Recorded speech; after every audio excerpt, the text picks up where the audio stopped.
After that stay in England, I visited the state of Israel, a friend of your country and mine. It's been a trip to 3 places far apart on the map.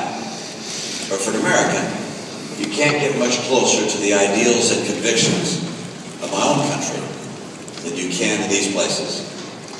Our next day I saw the memorial at Westerplatte and the gate at the Gdansk shipyard. In both places, Polish citizens stood with courage and determination against daunting odds. And today, on the eve of the 68th anniversary of this city's uprising against the Nazis, I will pay tribute at the monument to that historic struggle. Over 200,000 Poles were killed in those weeks, and this city was nearly destroyed. But your enduring spirit, that survived. Free men and women everywhere, whether they've been here or not, already know this about Poland.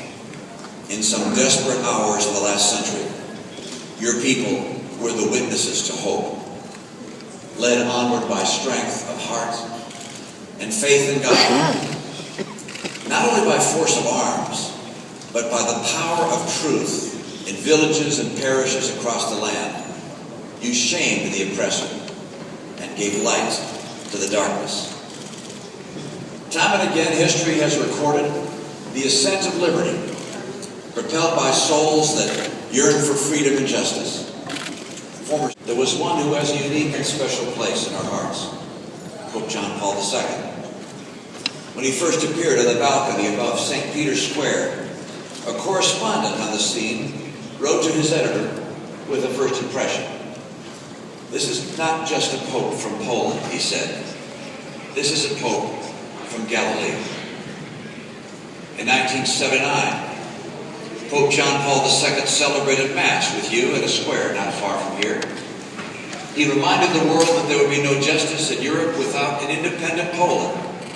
And he reminded the Polish people, long deprived of that independence, from where they drew their source of strength. While he was greeting a crowd along a fence, he met a little girl. He paused and asked her, "Where is Poland?" The little girl, caught off guard, couldn't answer him. She laughed nervously until the great Pope put his hand over her heart and said, "Poland is here." John Paul II understood that a nation is not a flag or a plot of land.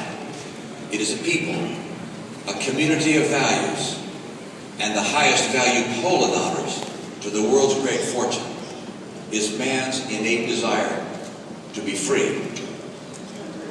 Unfortunately, there are parts of the world today where the desire to be free is met with brutal oppression. Just to the east of here, the people of Belarus suffer under the oppressive weight of dictatorship. The Arab world is undergoing an historic upheaval, one that holds promise, but also risk and uncertainty. Syria has killed thousands. Its brutal dictator responsible for the lives of thousands of his own people. In Latin America, Hugo Chavez leads a movement characterized by authoritarianism and repression. Nations in Africa are fighting now to resist the threat of radical violent jihadism. And in Russia, once promising advances toward a free and open society have faltered. In a turbulent world, Poland stands as an example and a defender of freedom. Only last month in Gdansk, a sculpture was unveiled with President Ronald Reagan and John Paul II. Your bravery inspired the Allies in the Second World War. You helped bring down the Iron Curtain, and your soldiers fought side by side with ours in Iraq and Afghanistan. We have fought together. We have died together. We share a common cause, tested by time, inseparable by foe. In times of trouble and in times of peace, we march together. God bless you. God bless America. And God bless the great nation of Poland. Thank you so much. Thank you so much. Good to see you. We'll see you back there. Make sure and vote, too. Governor, I will. I'm going to volunteer and all that. Whoops, no, this way. Maybe. Czemu ja się widzę? Governor, just a second, please. Reverse. Yeah? I'm